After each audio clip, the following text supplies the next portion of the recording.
It was always debated. It really was. I mean, for a long period of time, and it's still debatable, is it not? Whether or not baseball is successful here in South Florida. Would you say?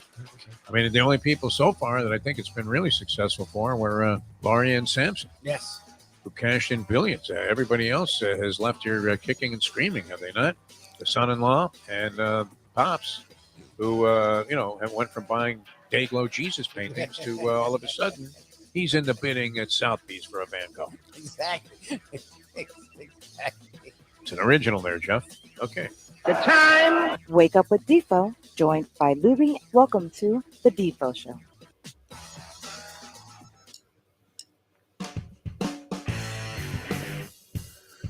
And a very pleasant good morning, everybody. Great to be with you here on the Defo Show. Jeff DeForest, one Mike Lubie Lubitz. And finally, it came to me earlier this morning, Mike Lubie Lubitz, why it was good that I did not book that bet that our friend, the lovely Cat, wanted to make on the Pittsburgh Pirates. Because things do go full circle, do they not?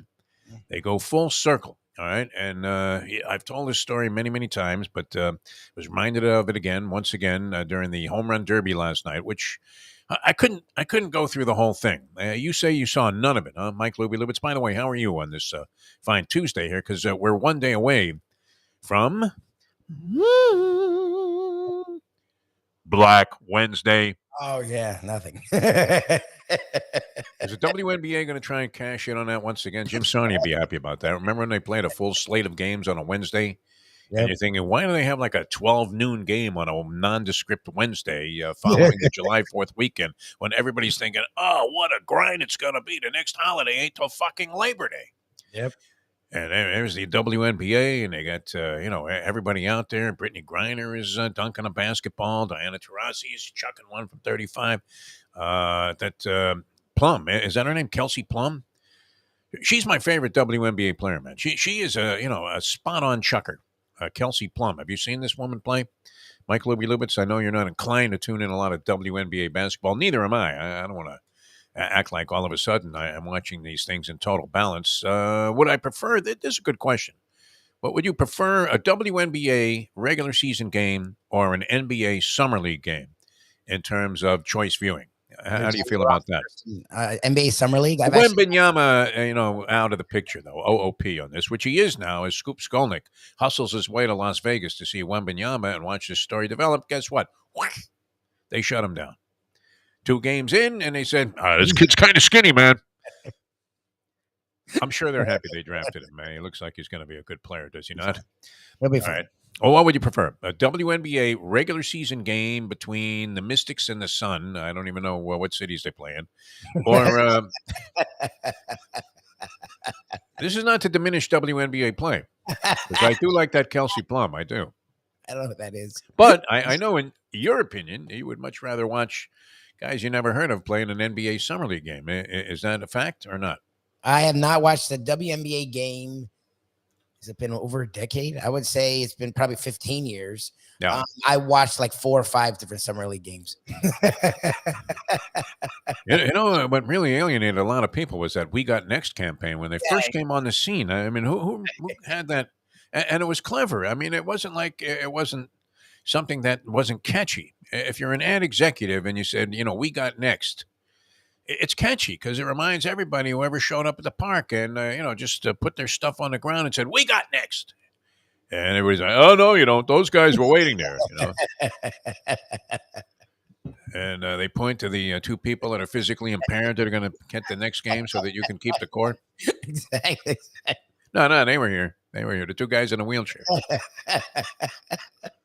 Well, we're off to a rocky start here. I mean, so far it seems like we're being condescending towards women and people with handicapped physical disabilities. Let me get back to this Pittsburgh shit. Exactly. All right, here they are, Lubie. This is what's been plaguing me for the last several days. Since last Wednesday, when Mustang said, see these 2 tickets? I have them here. I want proof that I have the tickets. All right? Okay. because I've yet to pass them on to the person that put up the $100 for these 2 tickets. And these are tickets, and it's 50 to 1, I guess. No. Is it 50 to 1 or 500 to 1? 50 to 1. It's 500 to 1. Yeah, I was gonna say 50 No, to it's 1. 1,000 to 1. 1,000 to 1. Okay, For the that's Pittsburgh Pirates, a straight bet to win the National League pennant. 1,000 to 1. Plus they won't. 1,000.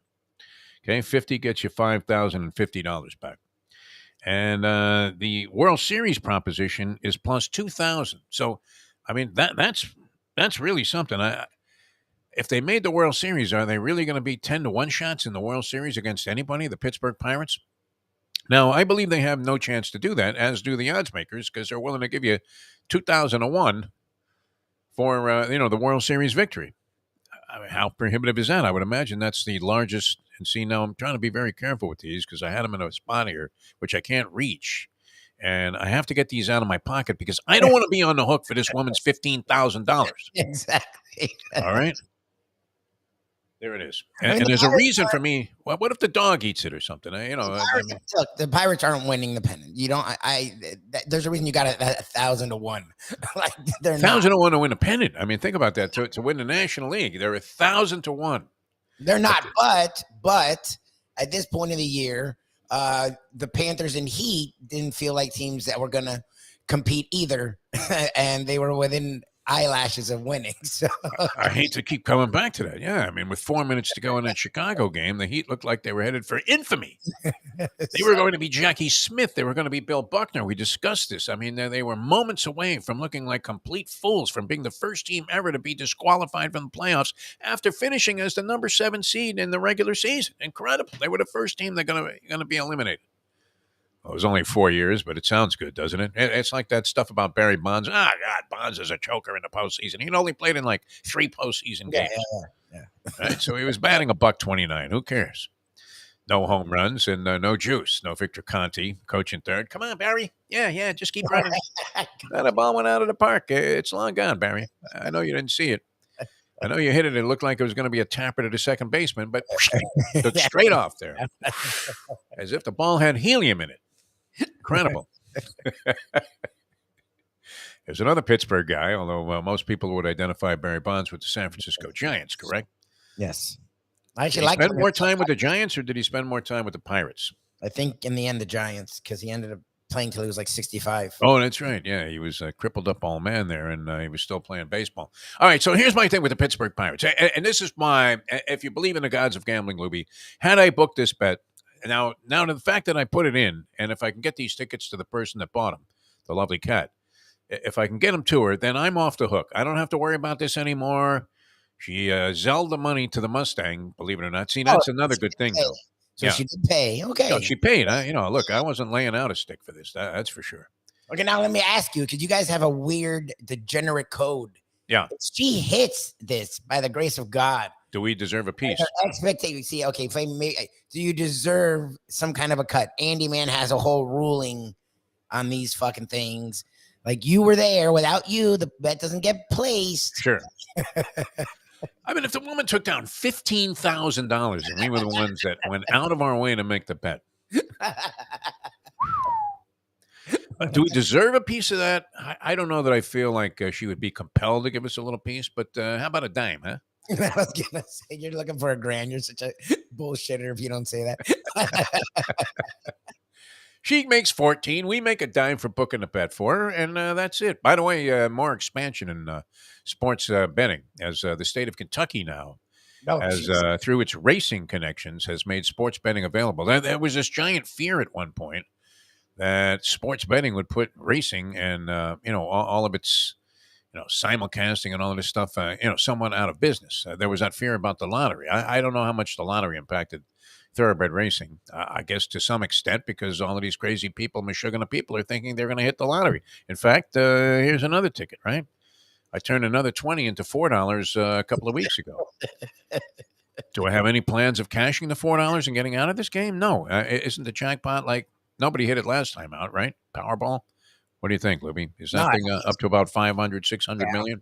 I don't think so. I think Mayo was talking about it. It's worth a shot, no? It's absolutely worth a shot at this point. I mean, do you put the same $4 that I won on that ticket, which I didn't win? I ended up losing 16. Yes. Imagine that. I got I got exactly 20% of my money back, and I'm happy about it because I can go and add another 16 to this next ticket and go and lose another 20. It's it's a vicious cycle. It really is. Is the money really going towards helping kids get educated? Because in this state, what does an education represent, Mr. Mein Kampf? I mean, Exactly. Ron DeSantis. I love that he's blaming the media now for his decline in the polls because they don't want him to be the candidate. Yeah, he's a We don't want any of these schmucks to be candidates. Let's face it. Yeah, we agree. I don't want Donnie Boy is going to be back again. Can you believe they're running that back? Biden, Trump. That's. I really didn't think there was any way in hell. I really admit I didn't think there was any. Wasn't sure both of those guys would be alive at this stage. Like it's astounding. I figured Trump would be incarcerated, and Joe B. I mean, his health isn't exactly. He's taken more falls than I have in the short time that he's been president. Correct? I mean, how many times has he fallen down the stairs? Why don't they get some kind of escalator type of conveyor belt to bring this guy up to the plane? No, really. Throw him in the baggage department, compartment there. Do something. I mean, so he doesn't have to embarrass himself every time. That's unbelievable. All right, so here's the thing with the Pittsburgh thing. All right, the very first bet that I ever booked was concerning the Pittsburgh Pirates in a World Series. 1960, a 9-year-old Deef. I'm there with Richie D'Angelo, who was the Fonz of the neighborhood. And Richie says, let's book all the bets against the Yankees in that 1960 World Series against the Pittsburgh Pirates.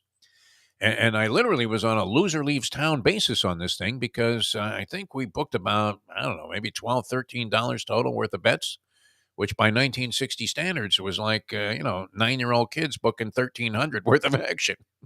It's crazy, right? Now, Richie didn't have any money, but he didn't care because he was the Fonz. I mean, who was going to fuck with him? Nobody. So it was all going to be on me to pay these people off. And I was about 2 years younger than D'Angelo. Plus, I wasn't nearly as tough as he was. I was going to take a beating if I didn't show up with this money. And sure enough, the Yankees are dreadfully down. I mean, hopelessly down. 8th inning, that guy Hal Smith hit a 3-run homer. I don't know if you remember that. I think Hal Smith might have been an obscure center fielder at the time for the Yankees. 8th inning, he hits a 3-run homer and puts the Yankees back in the game. And then when, what was it, 9-9 going to the bottom of the 9th inning and Mazeroski hit the shot over the Forbes Field left field wall. Here's a 260 punch and Judy hitter, Bill Mazeroski, who made the Hall of Fame only, I think, because of that home run, correct? Yeah. Yep. He was deemed to be an outstanding defensive second baseman, which, as I recall, he was. But a 260 hitter in the Hall of Fame at that time? No chance. And it wasn't like he was a giant power hitter. I don't know what his home run tallies were for the season. So, and I literally, I was halfway. I lived in Brooklyn. I was halfway to Queens when that ball was launched. I knew that I could not be around after the Yankees won the World Series because I was going to have to pay off this $13, the equivalent of probably, is it the equivalent of $1,300 to a 9-year-old? It would have been the equivalent of $13,000. But it was money I didn't have. Wasn't going to be able to pay it off. It was going to take me, I think my allowance at the time might have been $25 a week. Oh, Jesus. Oh, God. What are we looking at there? A year. A year? Almost exactly. Yeah, exactly, right? 1 year. Oh, my God. Don't worry, Lou. I'll have your money. 1 year of nothing. No good humor. No going down to the Briar Patch there to get an egg cream. Nothing. No buying pimple balls to play punch ball with. Yeah, I got a ball. No problem. Yeah, they were 15 cents. The Spalding, I think, was $0.25. And it might have been less. And, that was it. I was gone. And then Mazeroski hit that home run. Is that there's always argument about that. I mean, you're going to get Bobby Thompson, shot heard around the world. Joe Carter. Big. Yeah. Carter and the Toronto Blue Jays, right? Yes, versus the Phillies. Big, yeah. Williams, yep. Kirk Gibson is always, but that was in game one, wasn't it? That did not win it. That was in the early parts of the series. Yeah.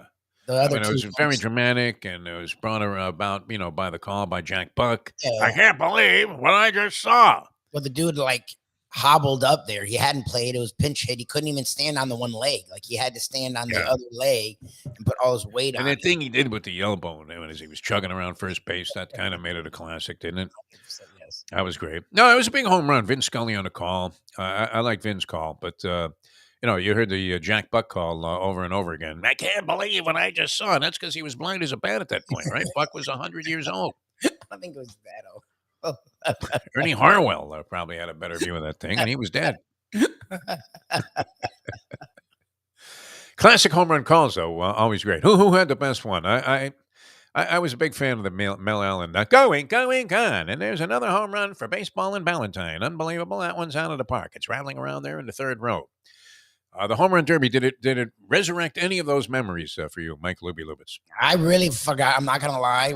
I'm coaching this basketball team, and the participation hasn't been great. You're not exactly Ren Auerbach out there Well, either, right? we almost won the championship last year, but this team, literally, I'm getting anywhere between 4 and 6 kids. Yeah. So, and it's not like when I was growing up, if a coach told me I was playing the whole game, I was like, that's fucking, I was stoked for it. Sure. These kids will literally ask me, can I only play 2 quarters? No, really? Yeah. So, like, They want to beg out of the game? You got to be kidding me. Kids, I was sulking if I was on the bench for even more than a couple of seconds. We're not resting. They're not getting rest. No one goes to my practices. So it's been a pretty tough year. Right. We got our first win yesterday. So that's really where and by the time you have to establish heat culture. Can you bring Spolster in and talk to these kids? How about Pat Riley? I mean, we have a good relationship with Pat.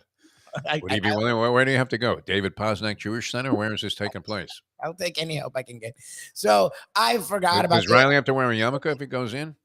No, it's not the Jewish Center. Oh, okay, all right. Like I thought you were at some synagogue somewhere with these kids. So I forgot about the Homerun Derby. And what's funny is on Twitter, I didn't even see anything about it. I saw something about Vlad Guerrero Jr. and I'm like, I was going to take a shot with Guerrero. There it was, another one I passed on. Oh, Jesus. I was looking at the field. I'm thinking, who's the biggest, toughest guy out there? It's going to be Guerrero, no? And his dad wanted. His odds couldn't have been crazy. He had to be one of the favorites. I think he was like 5 or 6 to 1. I have to go back to yesterday's New York Post to see that. A lot of odds on the All-Star game being posted. Are you inclined to make any kind of wagers on this? That would be the only way to make it interesting, wouldn't it? Does anybody give a flying one about the outcome of the All-Star game? Does it have the same appeal that it used to? I want to say no to that. I have to say that my view of the All-Star game was forever tainted after attending the All-Star game that they had here in Miami, which after all, what did we do? We hit up Mike Nyman for tickets. He happened to have them. And he said, hey, if you guys want to go, you can go. You went with us, right, to that game? I was there through the station. We were all together, but it was you and Jers, and I was there covering the Homerun Derby and the All-Star game through the station. Okay. All right. So you were in. Yeah, I was there. It was great. But, it was fun. It was all right. But, the Homerun Derby was definitely more of an event and an exciting event than the All-Star game itself was, which that particular All-Star game was really, really boring. That's boring. It was just boring. It flat out was, a dud. It was one of the most, it would be like going to a spring training game and they're bringing in the scrubs there. Who's number 106, Lubie? Is that Tebow? Yeah, look at that. Timmy Tebow's grabbing a bat. Oh, boy. Now I'm excited. Jesus. That's the only thing that got a rise at spring training that one year, remember? But Tebow would grab a bat. Oh, wow, Tebow's coming up. Oh, boy. Let's see if he can make contact. What, was he as bad as we thought he was? I mean, you have to give the guy any credit for being able to even, sort of have a semblance of major league ability? No, it's fine, but he wasn't good. He was never going to make the roster. Remember, they were trying to talk about him, bring him up, Tebow. He was horrendous. What about Michael Jordan? Was he better than Michael Jordan, Tim Tebow? I'm going to say he was very much similar to Michael Jordan. Yeah. Sideshow. It wasn't like good. I never forget when, Sonny Hirsch gave Michael Jordan a base hit on some cheap grounder to third.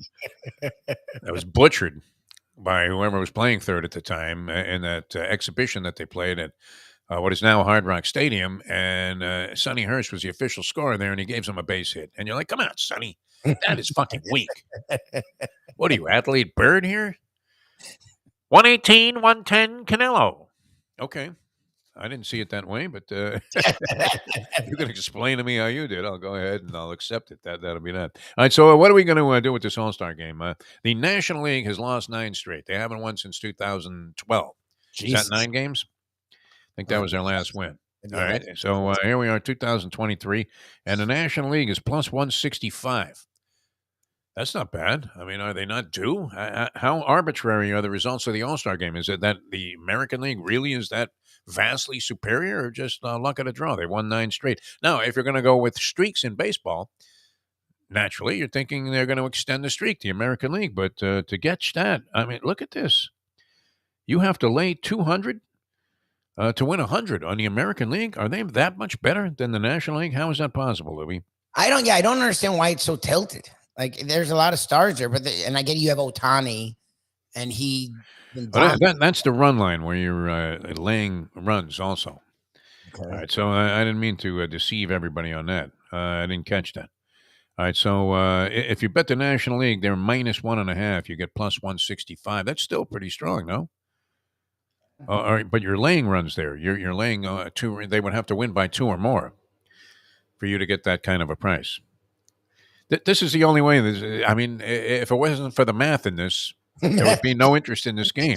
Jim Sarni's upset that Louis Arise is only hitting 6th in the National League order. Where would you bet him? Can you take Acuna Jr. and deny him the leadoff spot since he is a leadoff hitter and he's having an MVP season? What do you think? I mean, look, Rise is he would be deserving of leading off also, hitting like 380 something. I mean, there's no question. Yeah, but he's the kind of guy that he's not like a speed guy. Like, he's more of a put bat on ball guy, right? So yeah. We'd rather have people on base. I don't mind him being 6. Hopefully, that lineup should be solid enough where he's going to have some people on base, and they know he's going to bring them in. That's the whole point. All right, there's a bunch of stuff that you can lose your money on here. Never mind that. That was too complicated for me to figure out. Just shit out of me there. Okay. Acuna is plus 230 to be the first player to get a hit. Now, he's going to lead off for the National League. We're in an American League park, so he's going to be starting the game against Garrett Cole, who's going to start the Yankee ace. Will be on the mound. Does the first guy up get a hit? What do you think? And you can bet on what the result of the first pitch is going to be in this ball game. The first pitch, let's see. I think if the ball is put in play, you get 8-1 on the first pitch. Would you take a shot on that? Acuna, very aggressive at the plate, goes ahead, takes a shot. All he has to do is hit a tapper back to the pitcher, and you get 8-1. What do you think? 200 on that, Lubie? Oh, God. We should make some mind bets here and then see how we came out with an imaginary bankroll of 1,000. All right, everybody get a pen and pencil out, and a piece of paper, and we'll try to figure out who would make money on this game. I have to admit, I mean, I was unfamiliar. Louis Robert is what, a White Sox player who's leading the second in the American League in homers with 26. He was in the Homerun Derby last night. I've never heard that name.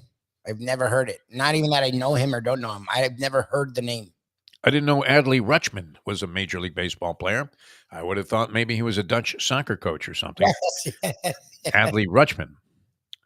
Sounds like somebody that's on the Live Tour, right? Here's Adley Rutschman. He's playing with Brooks Koepka and the boys, and they're trying to win the team championship. Okay, thanks.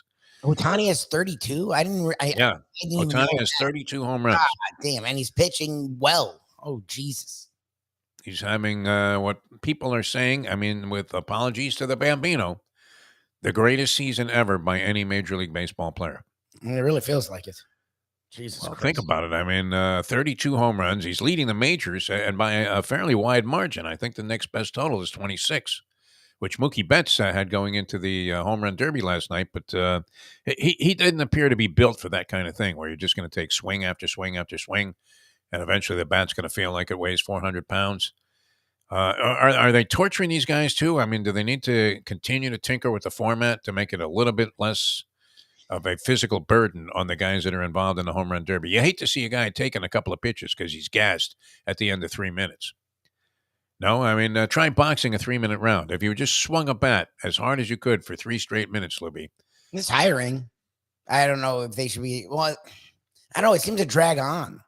Like, especially. It goes on forever. Yeah. I mean, you could go outside, barbecue some ribs from scratch, go to the beach, take a swim, maybe go do a little diving, catch a lobster or two off the reef, come back, and they're still in the second round. Yes. Back. I missed that. But handled well. I mean, if you were, I guess you have to take it for what it is, right? Now, you're getting a little flavor of baseball. I always like when people that are involved in something at the highest level, whether it's music, whether it's sports, art. I mean, and they actually appreciate what the other people do that are also very good at it. And you seem to feel some of that, right? It's not like, you know what, screw this guy, man. He can't hit worth a shit. You know, they seem to be in sincere admiration of the other guy's talents. No, and that's kind of nice to see once in a while. So you know, that there was part of that, and you had most of the other all stars were on the scene, were they not? Seemed like you know, a lot of people were gathered around. Did they have an autograph session or something, or anything like that, where they get close to the fans? I think so. And then the other question would be, what the fuck are they doing out in Seattle? I guess eventually it has to come around there. But you know, that's a city. Is that even an American city? I know Kyle's brother is involved with the Mariners. He was nice enough to get us those tickets for that Mariners Red Sox game when the lovely and talented one was getting married to the Duke. That was great. What a schwitzing hotbox that was, though. Fenway Park, what a dump. I mean, as fabled as it was, I mean, we're sitting on seats that I think were installed when the Babe was traded. Splintery wooden seats that were right behind home plate. It was great. I mean, you know, not in the first row, but in that section. And I remember. I mean, well, you weren't there, but I was not there. what a heat wave there was in Boston that time. Is there something going on? Is there anything to this global warming, by the way? I wonder. My fucking electricity, by the way, it's utterly insane. Like, I literally will set the AC in my house to 80 during the day just to see if I can get it to stay off. Yeah. The last week, it's run the entire day, every day. I'm like, how fucking hot is it that if you set it to 80, it still is kicking on? Like, Ka-ching, man. FP&L. Buy their stock. They're never going out of business, my friend. Oh, no. Oh, my Talk God. about a monopoly. Where else are you going to go? Is there any alternative to FP&L for electric? There's a solar bullshit, and then I also I think there's another electrical company, but there is really. None of us know. I don't know what they're called, and I don't know anyone that has them. Whitey's Electric. Exactly. It's like Joe Z's electricity. Zagacki has his own power plant. Unbelievable. All right, so that was it. That's our summation on the All-Star game. If you're betting, I don't know what direction you go in. Somebody to get the first hit. What about Louis Arise at 14-1 to get the first hit? Figuring Cole retires the first 5. Arise gets up there, righty versus lefty. Boom, there goes a line drive, left field. You're cashing. You put 100 up. You're getting back 1,400, and the All-Star game couldn't have been any more of a success for you. 6? If that was your only wager, what do you think? He's batting 6. You don't think Cole gets the first 5 guys out without giving up a hit? No, it's an All-Star game. Are you kidding me? No, the 6th guy waiting to the 6th guy just to get it, not even get a run. If you were going to say get in the first run, maybe, because Cole could get through an inning or so. But a hit, they're going to hit. I mean, it's fucking Acuna. I would take that bet. Acuna's going to get a hit. He's going to be aggressive. You know, he put the first pitch in play at 8-1. Yeah, I would take that one. You think he's straight? These are ridiculous bets, but I would definitely ridiculous. That's exactly the point. Everything about it is insane. Although, I mean, if you have a little bit of a gut feeling, did you have to wait to the very end to make that bet? Like, okay, I'm feeling it now. Is he going to swing at the first pitch? No, you're going to let that one go for a strike, are you not? I think you're getting very poor odds. If okay, here you go. Garrett Cole, outcome of the first pitch, Libby. Mm-hmm. A ball plus 160. Does he miss the strike zone with the first pitch? No, he's going to lay one in there, isn't he? Strike minus 150. You have to lay 150 to win 100 on that. It's like 2 to 3. And in play, plus 800. That would be the move, huh? Take the longest price on all of these proposition bets and hope for the best. That's all you can do. Will both teams score 3 or more runs, Libby? What do you think about that one? Plus 130 if you say yes, and no, minus 165. Yes, okay, so you're going to get plus 130 on that. Will both teams score 5 or more runs? I'm going to say no to that, huh? Yeah. You have to lay, oh my God, you have to lay 900 to win 100 on no.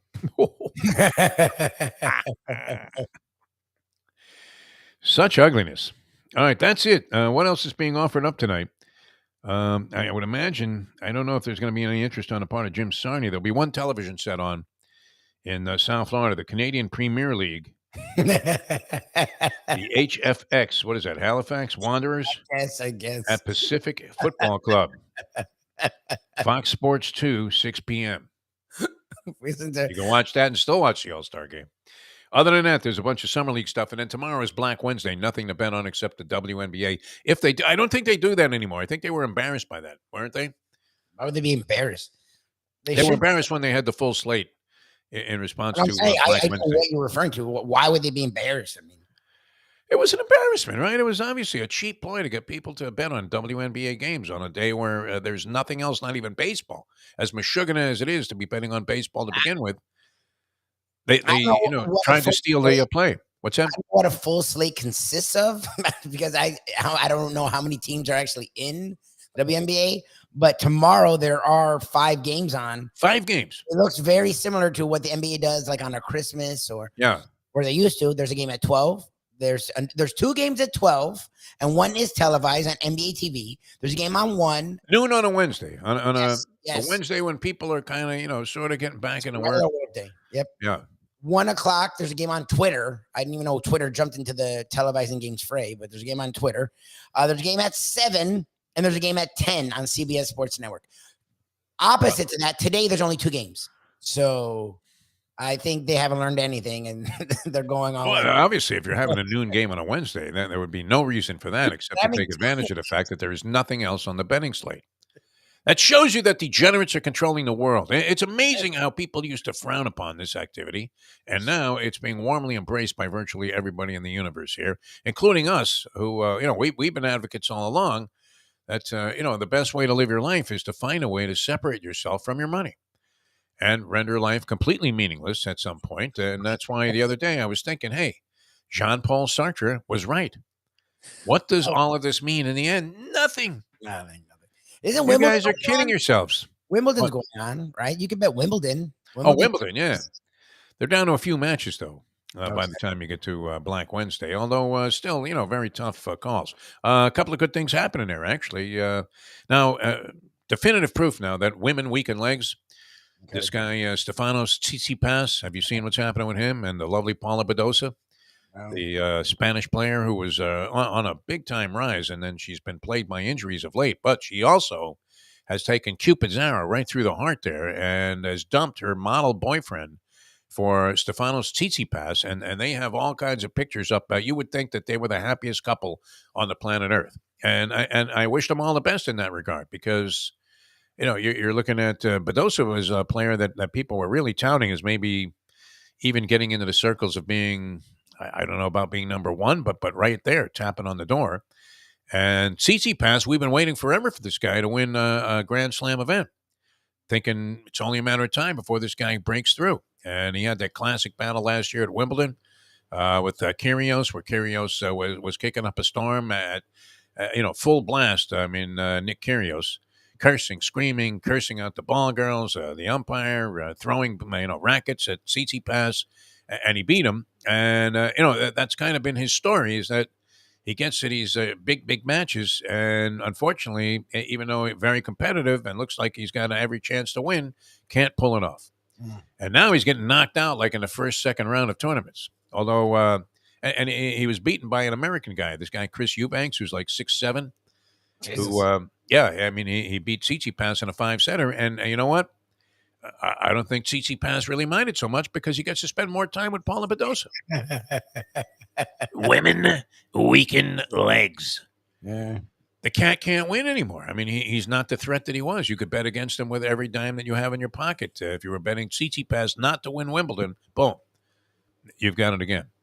But looks like the Joker is going to prevail there, huh? You have Carlos Alcaraz, who was in a tough match yesterday for a while anyway, with Matteo Berrettini, the Italian stud. Berrettini very good on the grass surface, but hasn't been playing well this year. He's been plagued by injuries and is kind of working his way back into shape, I guess. But he did take the first set off Alcaraz, who I don't know that he's really distinguished himself. I think he won a grass tournament prior to getting to Wimbledon, but it wasn't the same level of field. Not bad, but didn't have every player in there, and he has to go against your man Holger Rune. There you go, Alcaraz and Holger Rune, two like 19, 20-year-old kids that are making their way to the top of the tennis world. So we'll see what happens with that. But you see this? This is impressive. We talk about in-game betting. Julian yesterday when he saw Alcaraz was down a set, become plus 350, which is pretty good to get the number 1 seed at plus 350. Are you kidding? Wow. Alcaraz then went on to win straight sets from that point. Yes. Yeah, you had to think he was going to bounce back, That's a right? nice bet. But that's a nice bet, though, to like come That's in. like free money right there. I wish I'd known about that. He's not losing this. Oh, fuck it here. If he had been down 2 sets, it would have been even better. Yeah, I exactly. still would have bet on Alcaraz to beat Matteo Berrettini. Especially, Berrettini took a little spill in that match. I don't know if that affected him, but he did sort of indicate that his hip was bothering him a little bit. Although no excuses made after the match. Is that enough, though, betting Wimbledon? And plus, we know that the sport is fixed. Not sure that it's fixed at this level. Can you buy Carlos Alcaraz? I hope Say, not. a couple of Russian rabbis come up to him and say, listen, just miss the first serve. While Martine is recommending that you bet that it's going to go in. What has happened to us here, Lubie? I was worried about the Yankees winning the World Series, and Mazeroski got me out of that jam. That's why it would be, it would be absolutely foolish for me to have booked a bet on Pittsburgh, no? Because what would it be? It would be 63 years later, it comes back to haunt me. She gave I got lucky with a scrub second baseman, hits a home run, puts himself forever permanently and indelibly impressed upon the baseball public. We're still talking about this guy, Bill Mazeroski. Who would be talking about some obscure 260 hitter? If it wasn't for that one home run. Forbes Field, man, had a weird left field wall, too. It was kind of cool. Right over the fence there, and that was it. I turned back. I got off the train that I was on that was heading into Queens, and walked right across the station and started making my way back to Brooklyn to collect. That was great. All right, a lot to do here. Wemby shut down, so we're not going to have that to talk about. I would like to see another game or two, wouldn't you? Yes, I that's the funny thing is these guys are getting too big for the summer league. I'm like, isn't the summer league meant for rookies? Like, I get it. He was a number 1 pick and he's the second coming, but isn't this when you put him out there just to see what he has, see what he's doing? I don't know. Look, I like. Can you take a guy like that and throw him in the gym? I mean, can you actually bulk this guy up? Oh yeah. Yeah. Not everyone thin, but the fact that if you notice, he has the cuts in his shoulders, right? So that means he does have some definition. When a guy has, and if you look at him, his frame is actually pretty wide. Like his shoulders are pretty broad. So he has the body type to put on some size. Look, I don't know it's going to become fucking Alonzo Mourning, but you need him. You don't need that. You just need him to get a little bit bigger so that he can get inside and not get bodied, not get like bounced around. Yeah. I mean, he's never going to get huge. You don't want him breaking a rib, in virtually every game.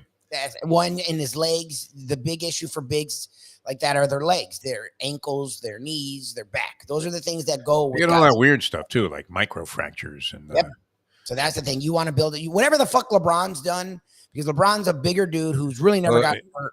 Yeah. You need to do. You think he becomes, the size of LeBron James? No chance. No. But I think the kind of stuff like that where he needs to get his core strong, his legs, those are the injuries that happen to the big dudes. Like, and it's almost automatic. When you're 7'3" and up, you're going to get hurt and you're not going to make it. So how do they correct that? My interest in summer league basketball was close to zero anyway. But it has now gone back to that big fat round number without this guy out there. I mean, I wanted to see what he could do. You want to see, can he really hold up? I mean, even if these are NBA scrubs and wannabes and guys that didn't get any playing time, that are in their first and second year in the NBA, were buried deep on the bench there is what is it, Jovic is the guy that we have? Is that how you say his name? Is it Jovic? Jovic. Yeah. Nikola Jovic. Jovic, okay. And it's supposed to be good and drilling 3-pointers, but that's what you want to see this guy go against at least that, right, for a couple of games and see if it's really all the hype. It was relevant, but I'm not going to get to see that right now. And I don't know, is Scoop Skull not going to be? No, he's chasing his Damian Lillard story, Lubie, which is where as we speak. The Cronin guy either is a savant or the biggest fucking moron we've ever seen. He's not. Look at his shoulders, Andy. Look at his shoulders. Look at his back, and look at his shoulders. He's thin, but it's not. Look at him compared to a Durant. His body type is very different. Actually, he's just tall. Well, Durant has held up all these years. Durant put on a little bit of weight, but Durant was very slight. Like if you look at Wembanyama's body, like he has broad shoulders. Like the broad shoulders are what allow you to look, because LeBron was thinner and Dwight Howard was, all these guys were thin when they came in. It's, do they have the frame to put on size? Some do and some don't. Wembanyama does. Like he has broad shoulders, and he already has cuts in his shoulders. He's only 19 too. Okay. So. But anyways, I don't know. The guy Cronin, I've never seen a guy be this obstinate. Like put it this way, if he was so against whatever the Heat are offering, wouldn't he have traded him already if there was a better offer? Like that, to me, you're showing, it's like Mr. Poker Mayo. Yes. To me, you're showing your cards. Like the fact that you're the one that talks to the media, bitching about, well, we're going to take as long as we need. We're not in a rush. We're not in this. We're not in that. But if there were trade offers, look at the Heat. You haven't heard the Heat at all. Like if there were so many offers, wouldn't you be quiet? Like usually if things are in your favor, you're not saying a goddamn word. To me, well, and knowledge of any other offer has yet to surface. Yeah, there aren't any. Dame isn't going to go. Like we don't have Tesla this week, but that's what I'm curious about is the agent. Supposedly this is normal for agents to go around when a guy really just wants one team.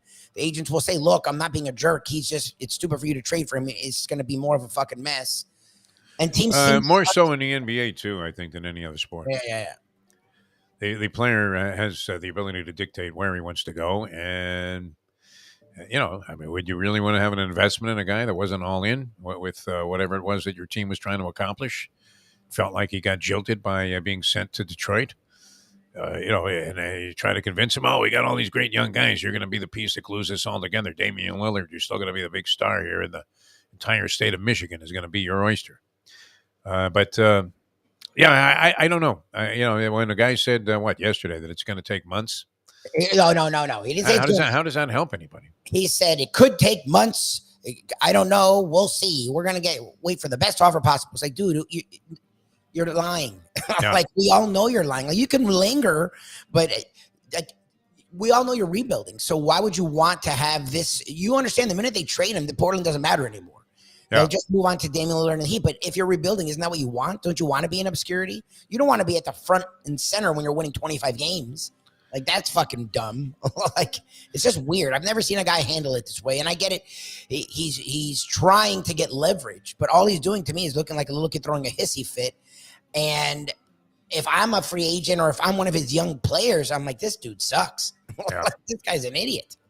Well, and the inmates running the asylum obviously has taken place in the NBA, but nonetheless, don't you really want to at least represent some level of control where, you're not totally getting pushed around? So the next guy that comes there, say you get like a James Harden type that, gets there and a week later he wants to be traded, or a Kyrie Irving.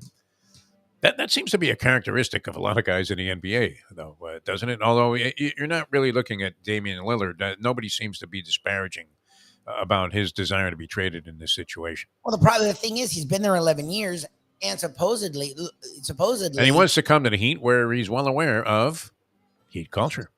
They lied to him. That's the thing. A lot of these teams will be like, look, we're going to be rebuilding. What do you think? They didn't say that. They made every move a rebuilding team makes and then lied to him. Now, maybe he was naive. Okay. A lot of people are like, well, come on, Dame. You had to see the writing on the wall. And it was like, did he? Like the organization did him right most of his time. Like, why would he suddenly not believe them? Seemed to be a favorable relationship. It really did. They seemed to warmly embrace the fact that he was their star, and he seemed to want to reciprocate by being that. But I guess it got to the point where, he feels like it's hopeless there. And it would be nice to see a little change. And once in a while, a player like that deserves to get a larger platform, does he not? Which I think being at the, here with the Miami Heat, with Jimmy Butler and the players that they would be able to pair him up with, what would be a welcome opportunity for this guy to maybe shine in the second half of his career. Look, until he mentioned the term, I only want to go to Miami. Remember, a month ago, we had multiple NBA people on saying, what's going on with the Lillard thing?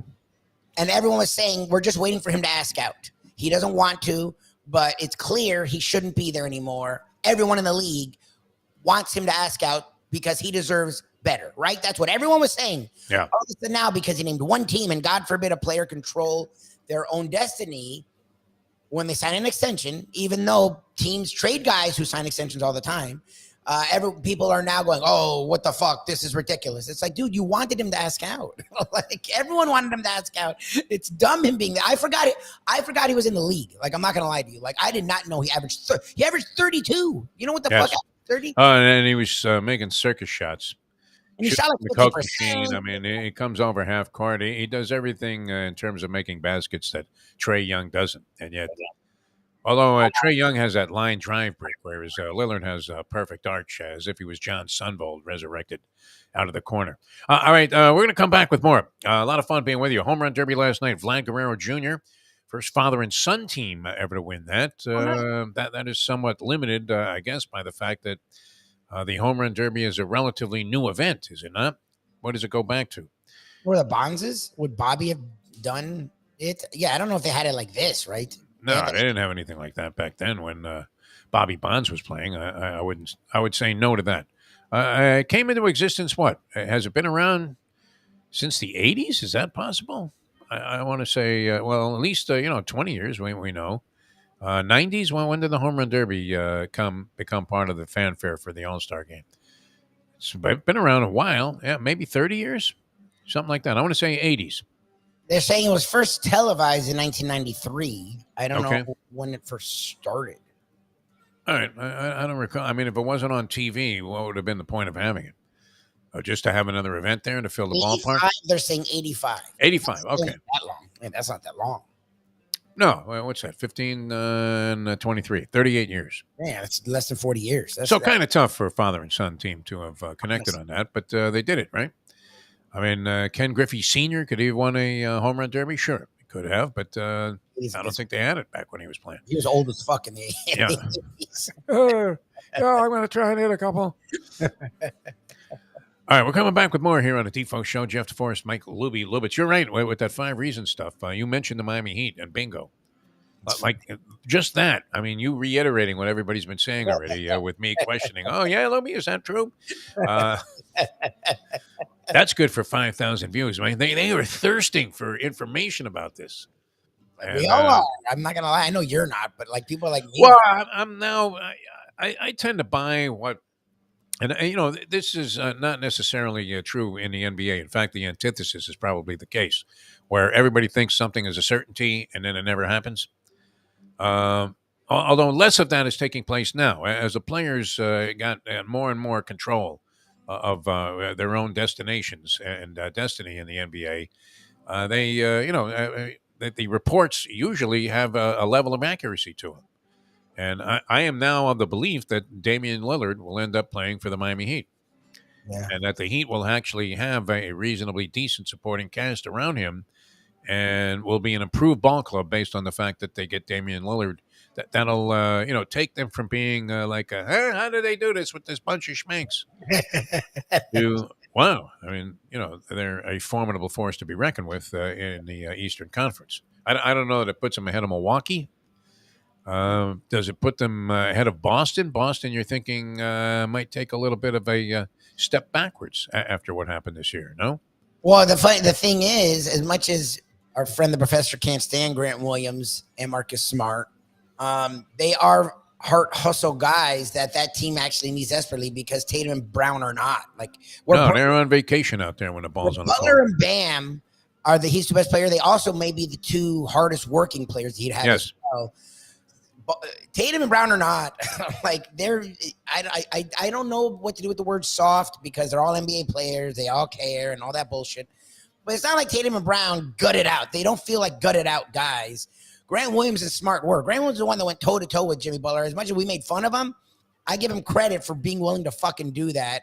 And He took the challenge. He played well after that in the rest of that series. And Marcus Smart, we know what he is. He's a pest. He's utility dude. He can be a catalyst. He's a guy that'll get in there. He doesn't give a shit if you're 7 feet tall or 6 feet tall.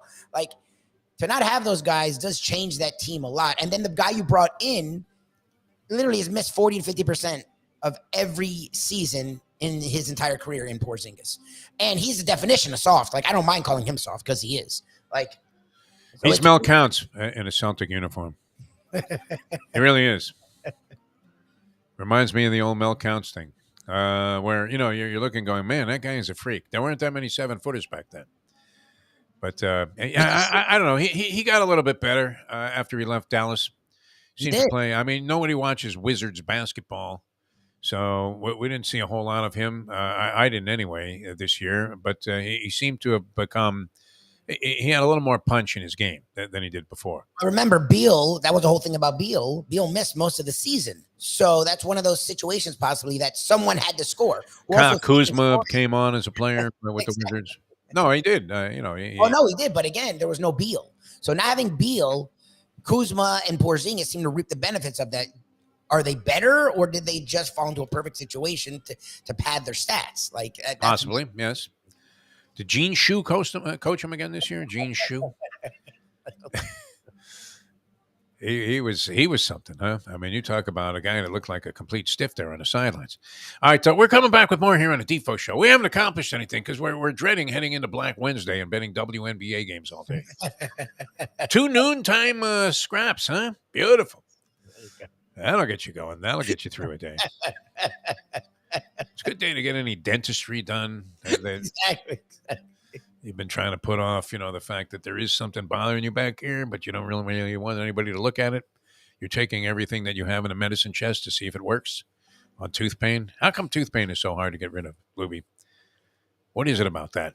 I don't know. It's marathon man for me anytime something acts up. All right, we're coming back with more here on the Defo Show as Mike Lubie Lubitz and I continue to try and figure out what the Heat are going to look like with Damian Lillard. Is that all we have? Or are we reduced to that? This Huggins thing, too, is kind of funny. Yeah. I don't know if it's funny. It's sort of sad, isn't it? That a fabled coach, I mean, holy John Wooden, the Wizard's going to be rolling over in his grave, does he not? What did you rolling over in his grave when he looks at the lack of dignity of this man. Talking about coaches, I don't know about fabled, but we're pretty respected. Fitzgerald and Northwestern. Pat Fitzgerald thing, yeah. What's going on? Like, there was hazing, but it was so bad that they had to fire him. Like, people respected that guy a lot. Like, people in the coaching ranks, the media love Pat Fitzgerald. And he was part of Northwestern for like a century, I think. Yeah, he played there. Yeah. He's been around a long time. He's been coaching him. He was in his second year of a 10-year contract. That brings up an interesting question, which we'll explore. How about that for a throw there, Louie, after 56 minutes of just rambling idleness? We'll explore in a moment. Now that. The time. Very random hour there. It's 7:56. Ponies in Style at Champions, the outstanding simulcasting room at beautiful Hialeah Park. Yes, the grand old lady of thoroughbred racing has never been more vibrant, and you can wager on the races from the top tracks around the country while enjoying a cocktail at the Brass Rail Bar or any of the fine food served throughout the facility. If poker is your game, you're covered in Style. And you can play all your favorite Vegas-style games, including blackjack, craps, and roulette, in Hialeah Park's sizzling hot casino. Get a player's card when you walk through the door for all kinds of generous amenities, including our favorite, free play, when you come out to the ultimate casino and entertainment destination, Hialeah Park. These days, we're all looking for comfort anywhere we can find it. Thank goodness for Landlubbers Raw Bar and Grill in Plantation, because they are making sure you are as comfortable as possible. First of all, they're not only open for delivery and pickup. All you have to do is go to landlubbersbarandgrill.com for both pickup and free delivery. You're going to have the best wings in the world. You're going to have a great burger. You're going to have their amazing soups. Again, Landlubbers, Raw Bar, and Grill. It's nice and easy. Just go to landlubbersbarandgrill.com for both your pickup and free delivery. Thank goodness for Landlubbers for making you always feel right at home. Are you looking to buy your first home? Have you been turned down for a loan? Do you need to refinance or get money out of your home? Call Michael Kodsey, CEO of Choice Mortgage. He's been helping the South Florida community get mortgages for 30 years. Hi, this is Michael Kodsey, CEO of Choice Mortgage. We have the most competitive fixed rates in the market. Call me 24/7, 561-441-2730. And remember, I don't just work banking hours. Make the right choice for your home. Call Choice Mortgage today.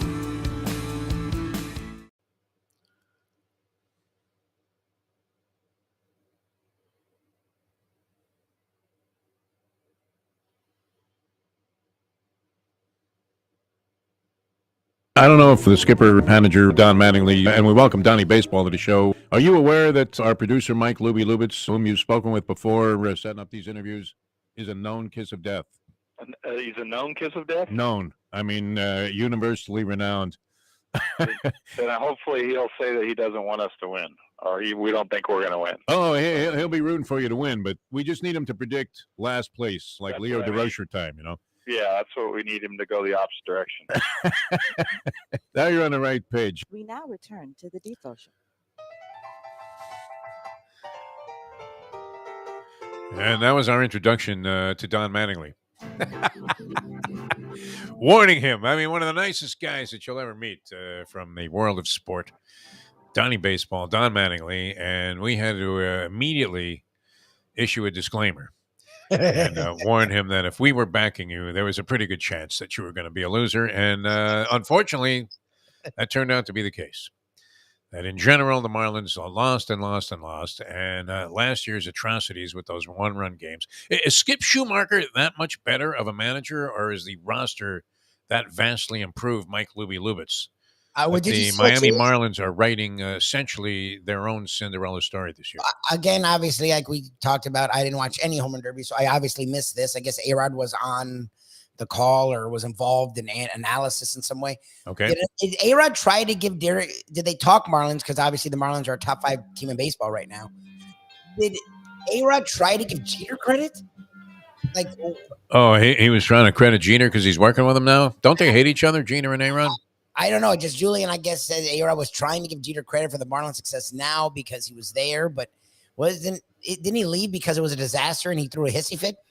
Like, isn't that what happened? It sounded like there was, this contentious relationship with him and the other people that were on any level of decision making, which I guess would include maybe the owner, Bruce Sherman, who seems to be pretty much, laissez-faire in terms of his philosophy. I mean, you don't get the sense at all. Loria and Sampson were omnipresent. Anytime the Marlins were mentioned, in fact, you would have thought that they were the Marlins organization in its entirety, that there was nobody else involved of any significance. And, essentially there wasn't, except for Donnie Baseball, who unfortunately was working with these guys who weren't going to do squat in terms of making any good moves, except they hired him, which, you would have to think that he was a good guy to bring some of these young guys along as they were going to be losing night after night after night. Very unfortunate. I don't know. What does that say when you're always losing in contentious one-run games? What was his team? It was like they were like 10-30 or something like that in one-run games. Oh, it was last year. Weren't they like going after a record that like your Mets or someone said? Like it was historically bad. Like it wasn't like incredible. Yes, and I get it. They had a bad bullpen. They couldn't hit. But still. But why were they in these games then if they were so horrible? I mean, that's the thing that you're looking at. Maybe that's just the nature of the beast that you're going to play high number of one-run games in Major League Baseball, regardless of what kind of quality your roster has on it. Yeah. One way or the other, I don't know. I would imagine there's a large percentage of one-run games. Maybe is that the most decisive margin? I mean, in terms of number of times it occurs during a season, a one-run result. You would think possibly yes. Anyway, they played like 50 one-run games or 40 of them, and I believe they only won 10. They were bad. And this year, a complete reversal of form.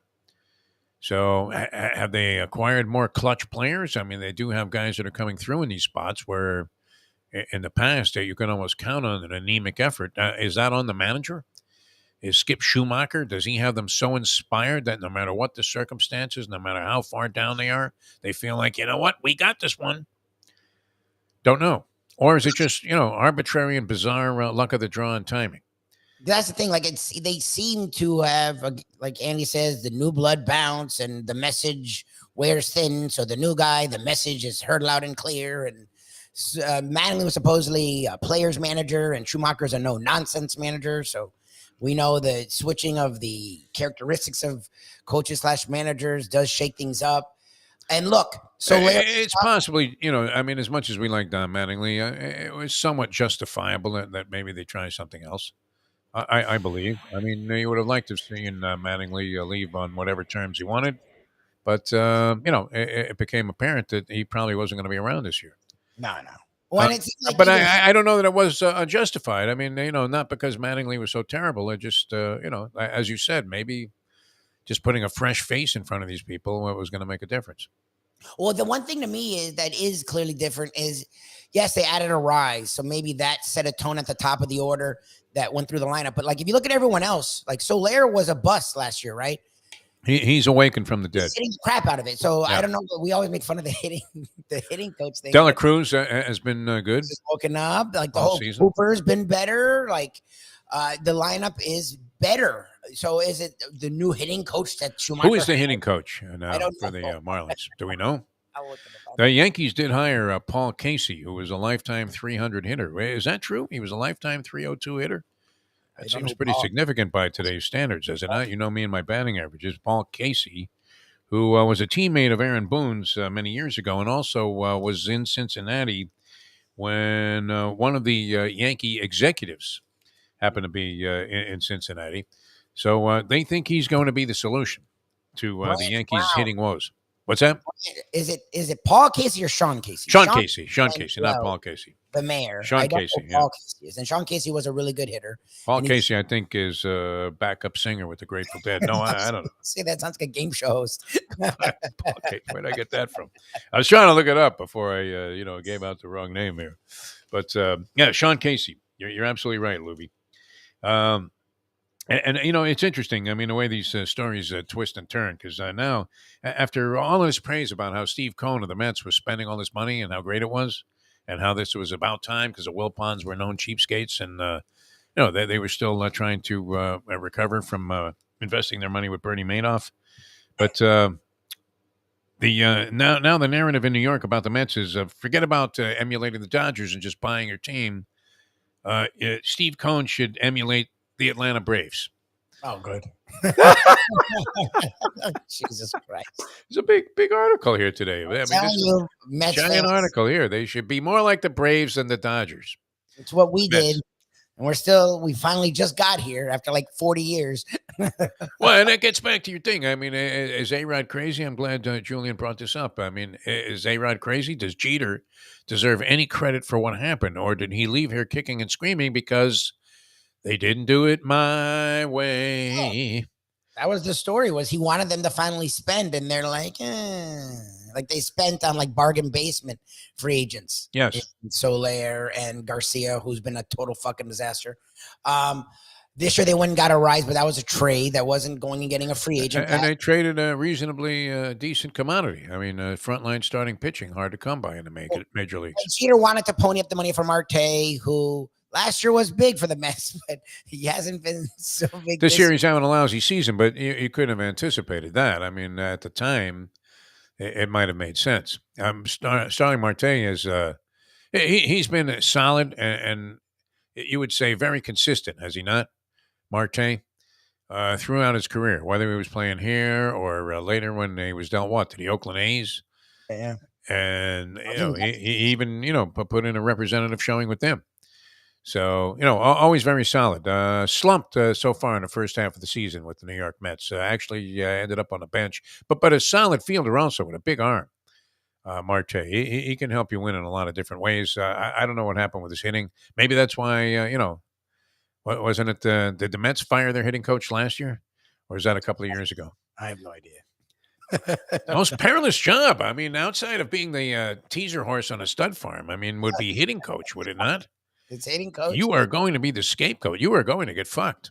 And the offense coordinator, the QB coach? Football, there's always a coach that they always get rid of this guy, and it's like, that guy didn't do anything. The QB coach, like the QB coach, yeah, who was basically, toweling off the football and going, okay, Carson Palmer, here you go, throw another pick. I always find it funny. We got rid of it. It's like, dude, it's you, not him. Well, our friend Joe Casale, he's a giant Yankee fan, and he keeps writing about this on social media.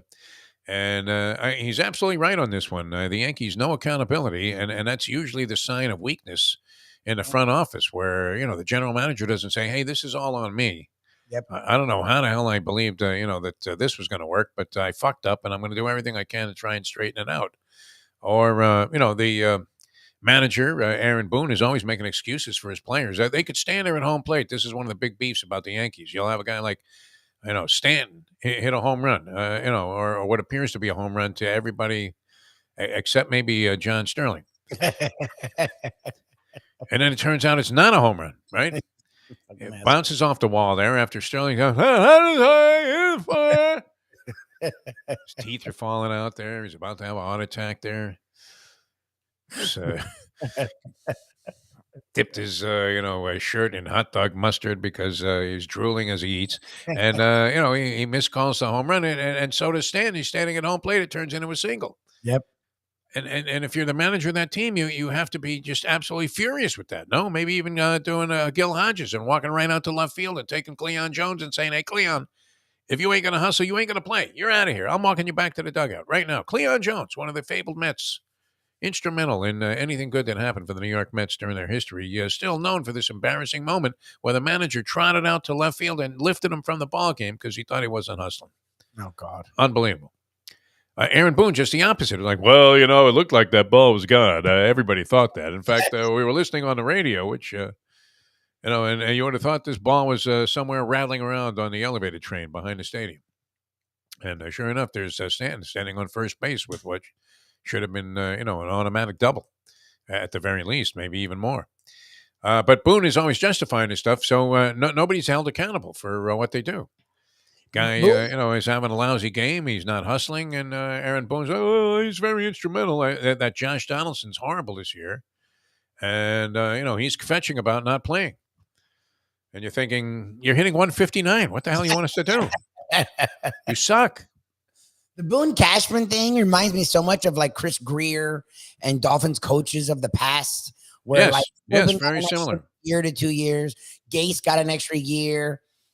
It's funny, Flores was the only one they cut short, which I didn't mind in the long run because I didn't think he knew anything about offense. But like the Greer thing, where every year you're like, okay. I still don't know about Chris Greer. Do you? Who's really calling the shots? I don't know. But like that's like no one likes Boone for years now, but he's still there. Yes.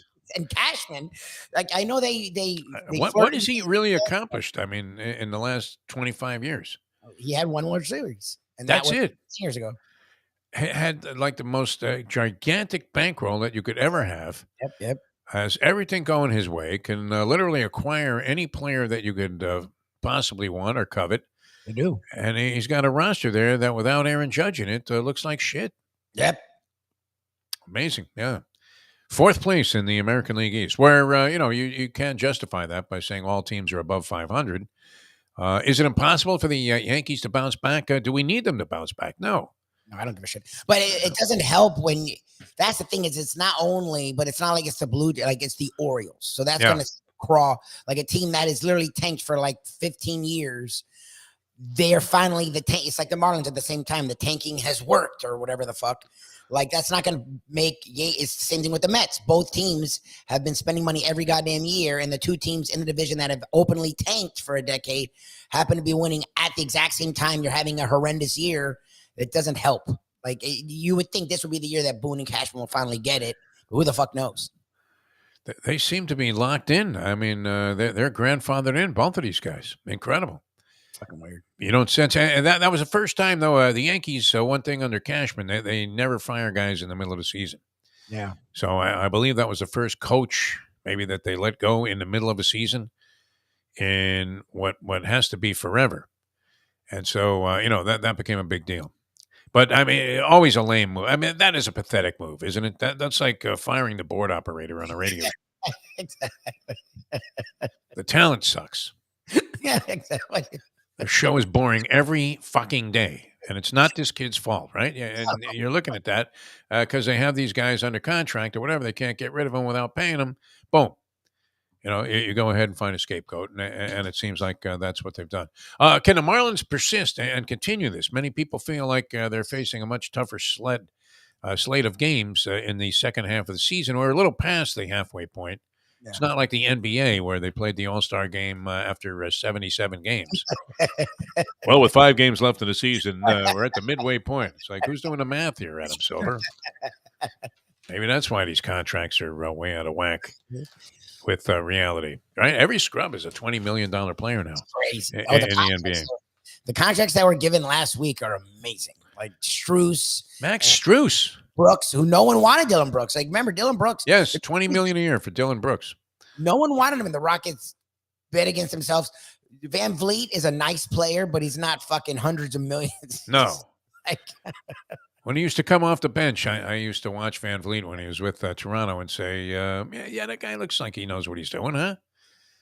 Not great, but then he sort of blossomed after that when his role was increased became like an on the team, and he became a starter. And he justified himself as a viable NBA hard-nosed player, the kind of guy that can help your team win. $50 million a year for this guy? Are you kidding me? no way. My God. You always go back and wonder what Michael Jordan would have commanded. If he would have commanded the maximum, which, Yes. It seems to be a rather generous allotment of capital. How many years at $50 million a year do you need, Lubie, to get out in life? One? That'd be more than enough. All right. We're going to come back with more in a moment. We're going to bow out a little early today, not for any, reason that we're out of material, but it does seem that way as this is. It's so. I think back to the COVID times and how we never felt like there was nothing to talk about, even though there was literally nothing to talk about. Hey, you don't want to jump the gun and start analyzing who's going to win the AFC East. No. I thought about that the other day, Oh, and I thought, well, there's an interesting topic. Why don't we bring that up on the show? Jesus Christ. Because, you just don't know, do you? Is Buffalo going to bounce off of last season and go backwards a step? Is there really acrimony going on between Josh Allen and the wide receiver? Diggs. Yeah. I don't know. Jets, they really that good? Is Robert Saleh really that viable of a coach that he can blend this new material that he has, including Aaron Rodgers? Were they just a quarterback away, Lubie? Jesus, you sound like ESPN. Tua Tagovailoa, man. Now that he's learned how to do Taekwondo and he's going to fall better. Are the Patriots really? I mean, Jerry Lewis, if he was learning how to fall better, you could understand that, right? I mean, the guy took a lot of pratfalls as he was doing his act. Yeah, wrestlers. Wrestlers. Probably should have trained with Killer Kowalski to a Tagovailoa. I don't know why I don't believe as strongly in the Dolphins as you do at this point. I don't know what I believe. I'm very curious about the Jets' love. That's I don't know what the Dolphins are going to do. I want to believe in the Jets. I don't know why. Everyone does. Yeah. That's what confuses the shit out of me. I mean, I think their defense is good, but they've made their defense like the 1985 Bears, and I don't think it's that good. And or are they going to have the worst collection of 40-year-old athletes that are expected to still, play like they're in their 30s in the history of any city with Verlander, Scherzer, and Aaron Rodgers? What do you think? Is that possible? That's my thing. Is they people keep talking about all the talent they have, and I'm like, I don't think it's as good as you guys are making it. Like, I think they have an interest. So where do the Dolphins rate? I mean, are they the third best team in that division?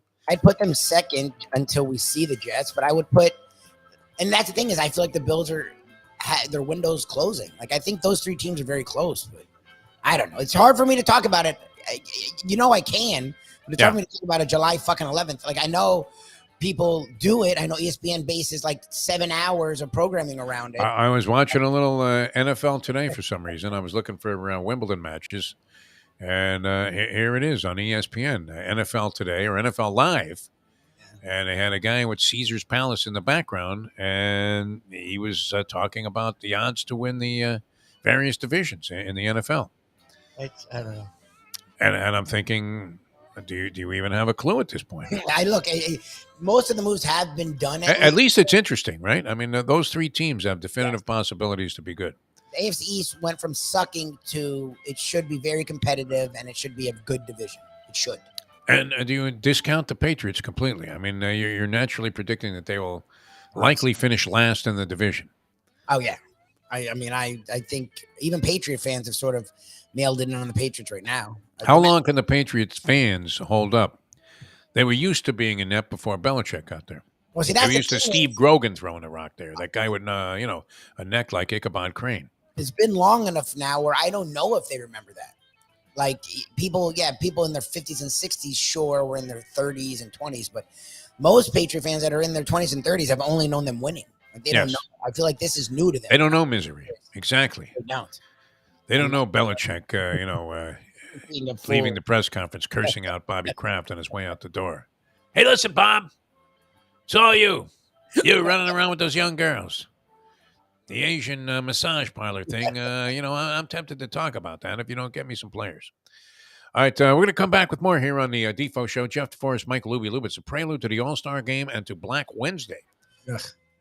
Are there 10 teams in the WNBA? Are they all in action? That would really be something. I mean, you talk about trying to take advantage of a situation where, you're right. I would imagine the most appealing wager would be on Wimbledon matches. At least at this stage of the tournament, they're highly competitive, although it does appear that the Joker, once again, has a somewhat easy path to another Wimbledon championship.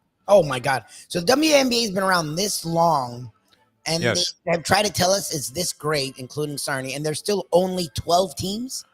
So who are the two that aren't playing on this Black Wednesday? I don't know. How bad must they be in terms of fan appeal that they don't even think they can generate a wager on this crap?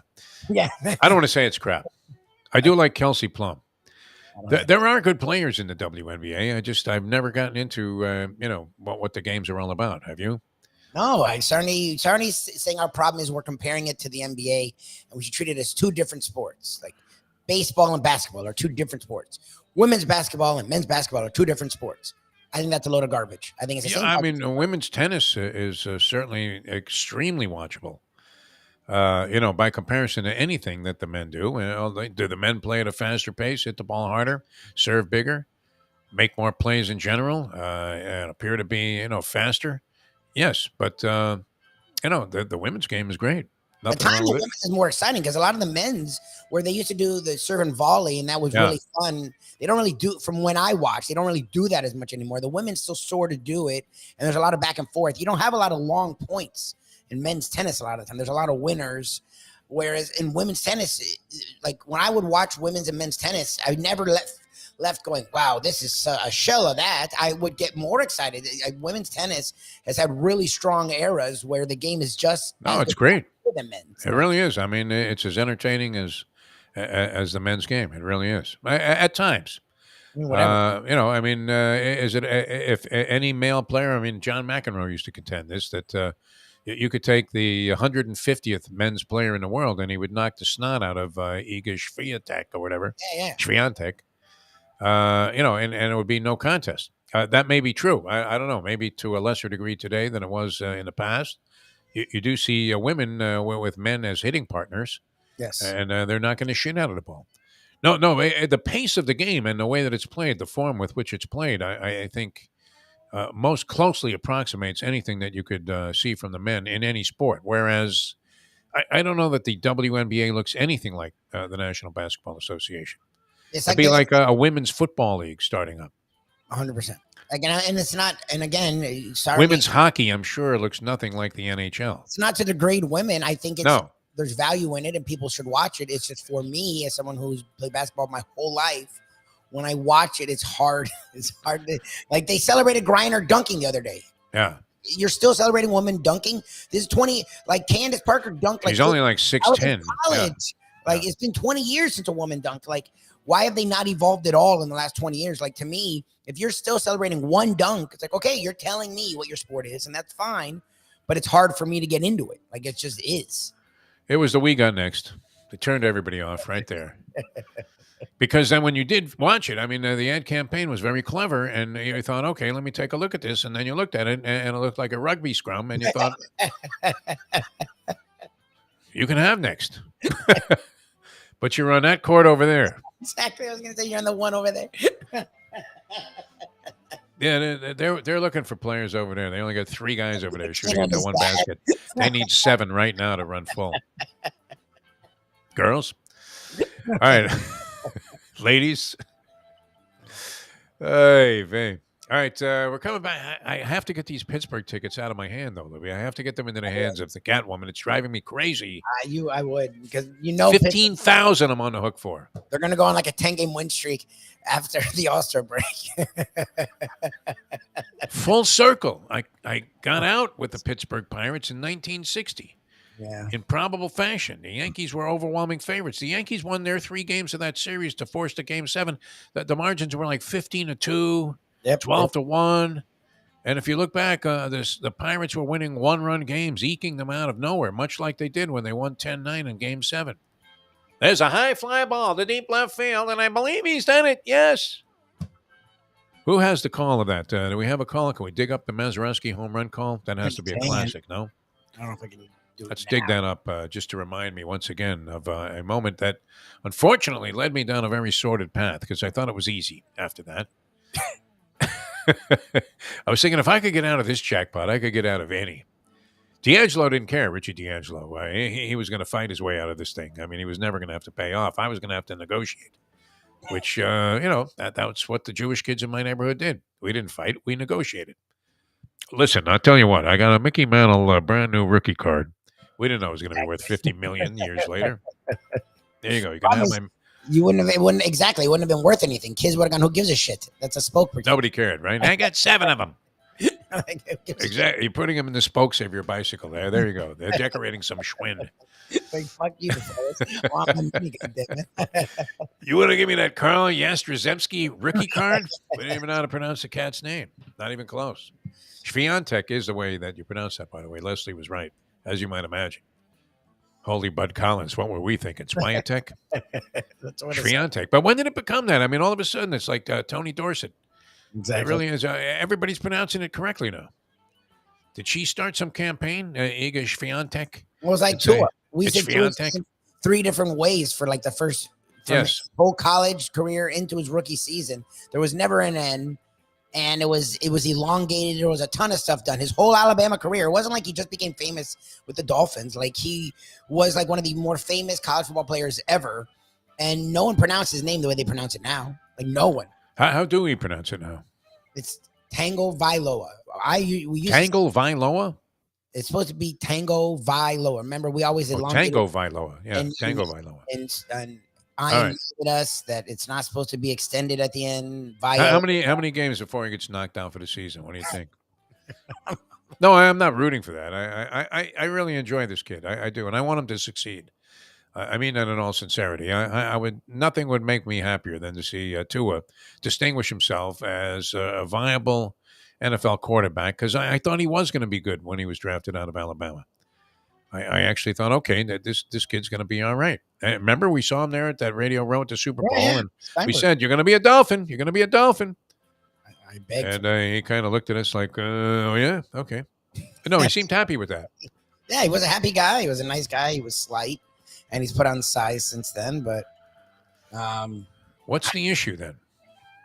That he can't. I don't fucking know. He can't run to his right and throw the football. Is that it? That he's not as elusive as we thought that he was. What is it? Pretty much. I mean, it's a lot of things. He gets hit and falls fucking weird. I don't know if you can learn that in jiu-jitsu. Like, I don't know if that's going to teach you to fall better. But wouldn't it be great though if he kicked one of these on-rushing defensive linemen right in the kisser? Instead of falling down, he just let out a kick like he was Conor McGregor. Conor McGregor, the Miami Heat have distanced themselves from Conor McGregor. Have you noticed that? What happened to this woman that was screaming that she was assaulted in the bathroom there? Which that would seem unlikely to me to be true. Would you have believed that story? That Conor McGregor dragged a woman into the VIP bathroom in whatever suite that he was in and forcibly, I mean, if she's telling the truth, obviously she deserves to be heard. But doesn't it seem like an odd move that you would do this at a ball game? Lubie, sexually assault some woman in the VIP bathroom in some suite. Seems odd, doesn't it? I mean, wouldn't you have been screaming, though? I mean, would there not have been more of a commotion if something like that was going on?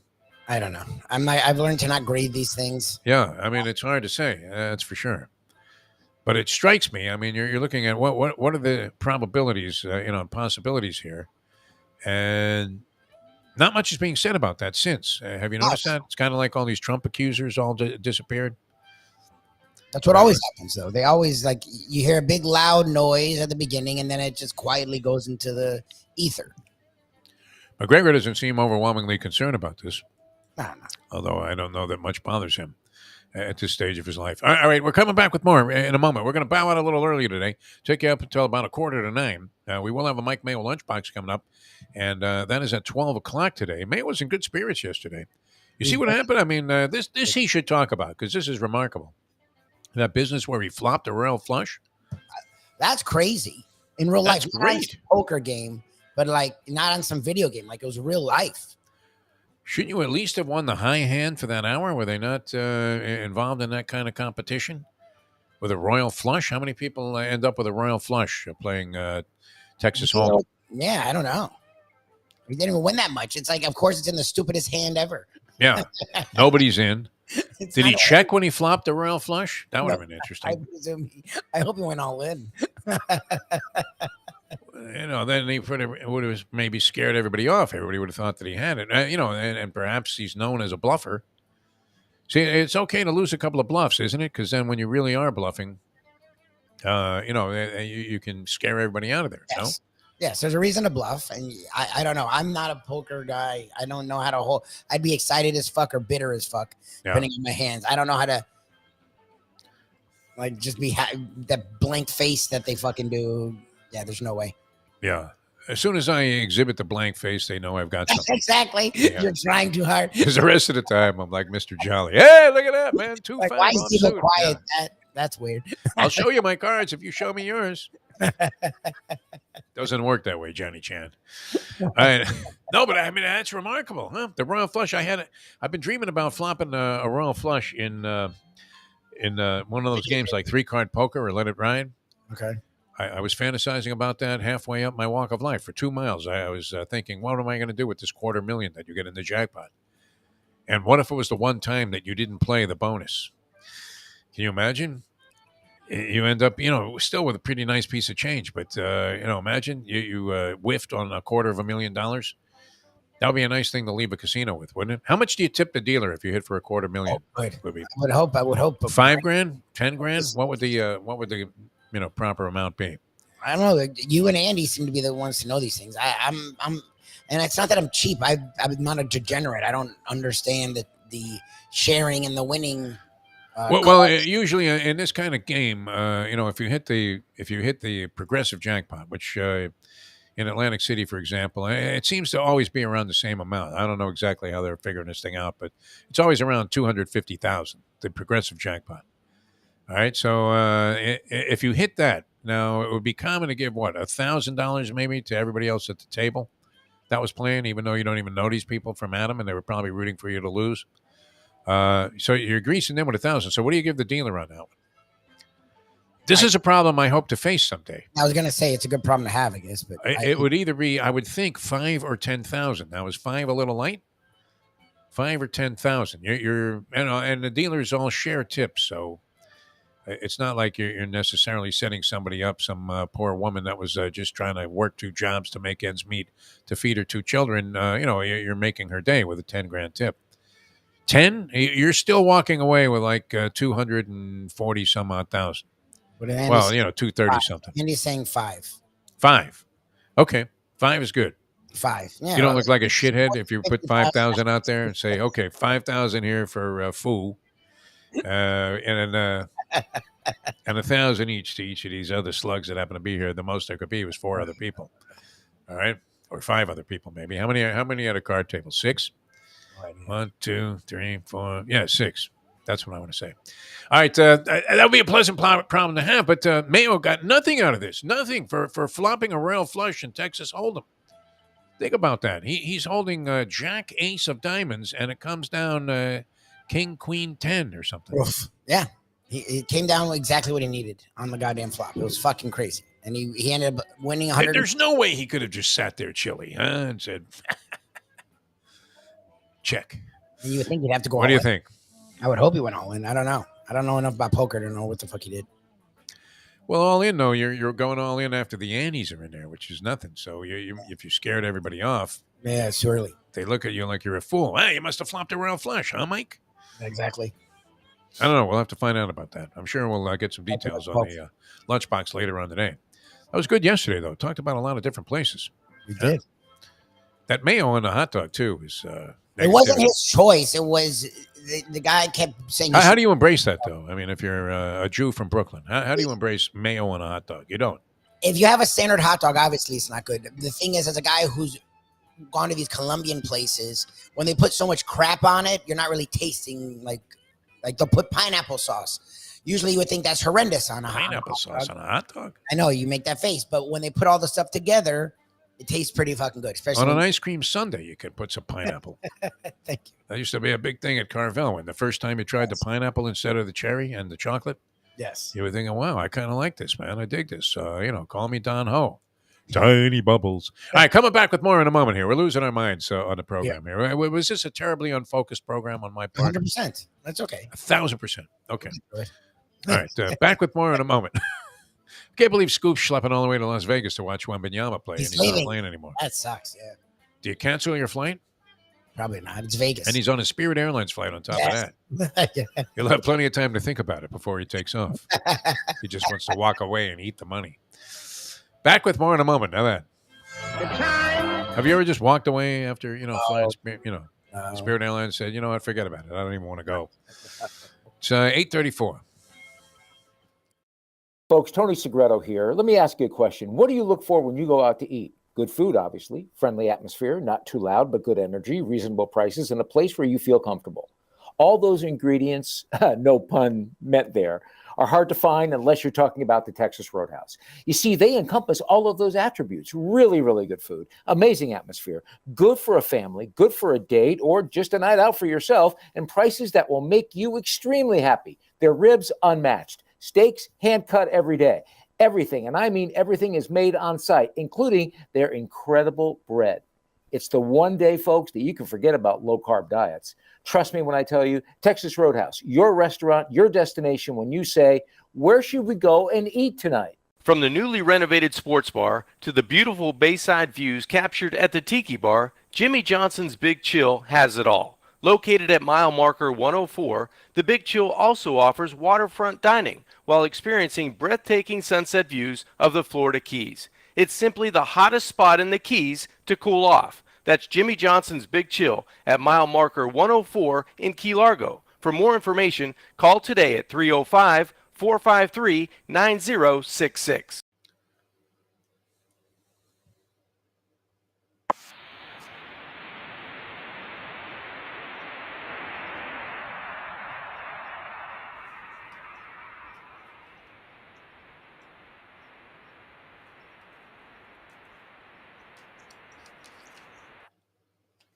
The modern day odd couple, Defo and Lubie, are on now. It is, of course, the Defo Show.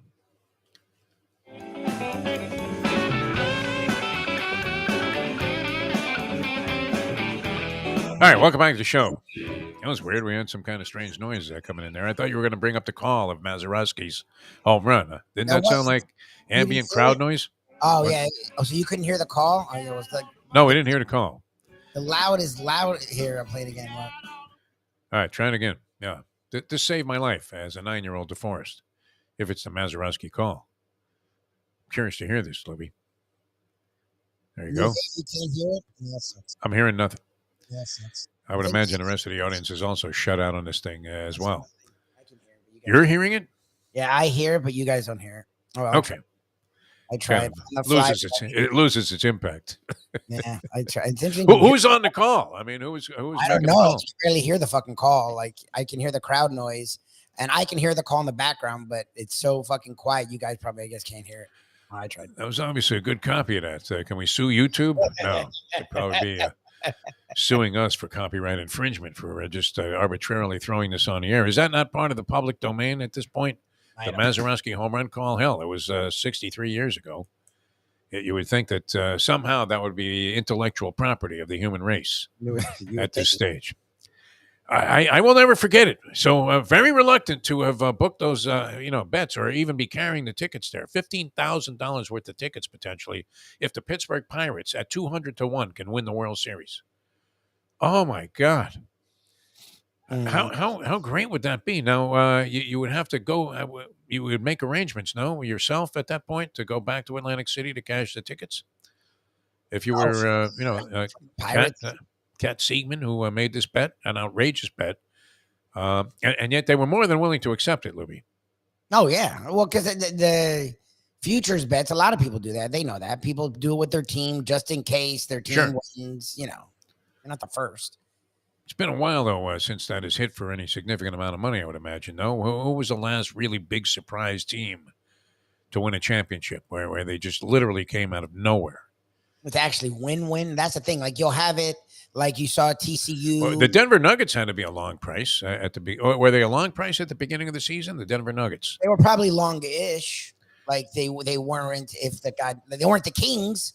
Like the King going and being a top 4 seed was fucking crazy. The problem is they kinged and they lost in the first round. Yes. But like if you had the Kings go far, you probably would have gotten a freaking insane price. Oh, for sure. Nobody could have anticipated that. The Nuggets weren't. Like the Warriors were supposed to repeat, and then there was the Bucks and the Celtics. Like those 3 were the favorites, but the Nuggets had to be in the top 10. Like the Nuggets weren't some ludicrous idea of a team to win. Look, TCU in college football would have been, because remember TCU was supposed to be sucked. They had sucked the last 2 years, and they were in the championship game. Like they found themselves in the championship game. So I would think beginning of the year to in the championship game, TCU must have been insane odds. They did lose and get throttled by Georgia. That's when you hedge off on Georgia, right? No matter how much money you have to lay. All right, I did want to touch on this, though, because it's always an interesting proposition to try and explore. And that is what level of responsibility a coach has for the things that happen under his watch with players on a team. Now, we used to get in this debate a lot with Butch Davis when he was coaching at the University of Miami, and there was an inordinate number of things that were going wrong, haywire. Not that there weren't, underneath the guidance of many of his predecessors, but the behavior became just absolutely bizarre. And the question was, can you really police as a head coach every situation that goes on with your team? Now, in basketball, we know this, that every basketball coach knows everything. When this guy from Alabama was saying, I don't know anything about that, we knew he was full of shit, because they know every detail of everything that's going on with their team through its entire history, dating back to long before they ever got there as the head coach. They knew everything about every detail about the personnel on the team and the people surrounding it.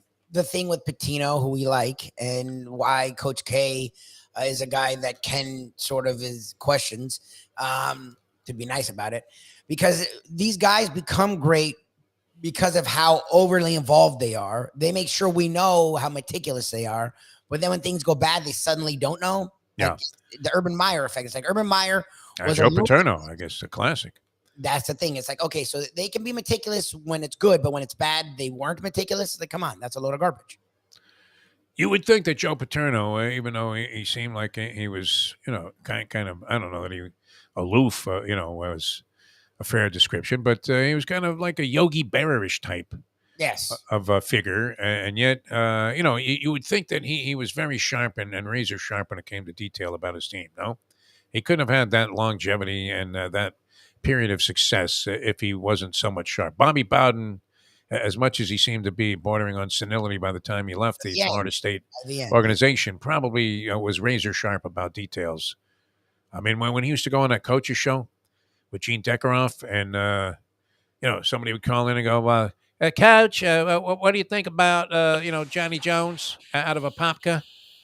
And he would know every detail about this guy. Well, he likes to eat marshmallow fluff with his peanut butter. And I'm like, what? How the fuck do you know that, Bobby Bowden? You don't even know what day it is. So, and to what degree, I mean, should we buy into this fact, or this, statement by Pat Fitzgerald that he didn't know what was going on?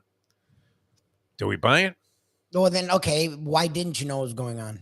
If it was widely known that this was taking place and players were discussing it, then, I mean, how could that have been held? I mean, it would be like the FAMU band people trying to say that they didn't know anything about these kids that had to go from the front to the back of the bus there while they were being paddled and hit, with spikes and, whatever else that they could find to smack them in the face with. Ugliness, right? How can you have that happening on a college campus today? And you would think that there would be no way that you could keep that a secret, Lubie, that was going on from the head coach of the team. Which I guess is what the people at Northwestern finally concluded, because do you not also believe that there would have been some level of reluctance to let this guy go, since he was such a big part of their program and firmly entrenched in their history as a player, as an assistant coach, and then as a head coach for some significant period of time with a high modicum of success, no? Northwestern? They pulled off a couple of really improbable seasons, have they not? Oh yeah, they've pulled off a couple. I mean, when Fitzgerald played there is when they had that first one. I think where Darnell Autry, and I think won the Big Ten when they had been horrendous for decades, and then since then Fitzgerald has brought them back to being relevant 100%. He's made them a decent. Is the head coach accountable to the point where, regardless of whether he knew about it or not? Yeah, you mentioned Patino, who also claimed, and eventually, I guess, it was borne out. At least it became believable that he didn't know what the hell was happening. Is that possible? That seems odd to me. And we love Rick Pitino. He's been nothing but great with us, and he seems like a terrific guy. And people that know him speak extremely highly of him. And yet, I mean, if you're going to compete in this game, are you not going to spend some time in the gutter? 100%. No matter who you are. Look, to win, it feels like you got to do some stuff. This is crazy shit, though. I mean, there's no way that this should be tolerated by anybody. That I mean, if you were aware that players were practicing this kind of fraternity hazing, you would have to immediately put a stop to it. Look, you guys played at a higher level than I did. I played Little League. I played tennis in high school, but it was like for a school that tennis sucked, and anyone who tried out made the team. Yeah. So I wasn't involved in team building in that form. I never understood hazing. It's why I didn't even try to do a fraternity. No. Because if someone tried to tell me to do some I'm not eating a goldfish. And I would consider that hazing. Yeah. Drink a whole keg in one night by myself. You can go for yourself. Walk around, run around naked while people spank me with their homoerotic bullshit. Didn't appeal to me in any way. Yes. So that's my thing. Like, I wasn't down for the hazing shit. I never understood what the positive was to it. Like, I don't get it because it brings us together. Can't you grab a beer and that bring you together? Yeah. Like, I don't understand. So that's my thing. Is this stuff? I like there's a lot of football people that have come to Pat Fitzgerald's side and like, well, he was a great man. It's like, yeah, but why was this happening? Where the fuck was he? Like, it was 2023. Hard to imagine that, people were aware of it on the campus or whatever, and that it never got to Fitzgerald. If it was happening, and it sounded like it was, more than a singular incident. I mean, this wasn't one guy that said, hey, I got hazed last night, and nobody knew about it. It seemed like it was somewhat of an ongoing practice that people were aware of. So anyway, he loses his job, and you wonder, is that fair? That a guy that possibly did not know? I mean, it's kind of like, I don't know. Remember, we were talking about this with this Scott Peterson thing that just concluded the case here with the Marjorie Stoneman Douglas thing. I mean, if the guy, could he be charged criminally for not doing something? In this case, you would say yes. I mean, he was in a position of authority, Fitzgerald, and if he knew about this, then it's a disgrace that it persisted. As was the case with Sandusky and Papa Joe Paterno, who apparently had been advised that this was something that he desperately needed to look into, and instead he turned a blind eye because the guy was what? An offensive coordinator? A great defensive coordinator. I mean, defensive coordinator, right? Great defensive coordinators ever. Look, but that's the thing is, then you're just getting into plausible deniability, where they're choosing to not know because they know some shit's going on, right. And if they officially know, now they're in trouble. But you ignoring it makes you in trouble too. I would think, yeah, you have to be accountable, much like the Yankees hitting coach. All right, that's going to do it for us. We have to bow out a little early. I got a couple of things I have to do, and very little time to get it accomplished here, squeezing in a bunch in the morning.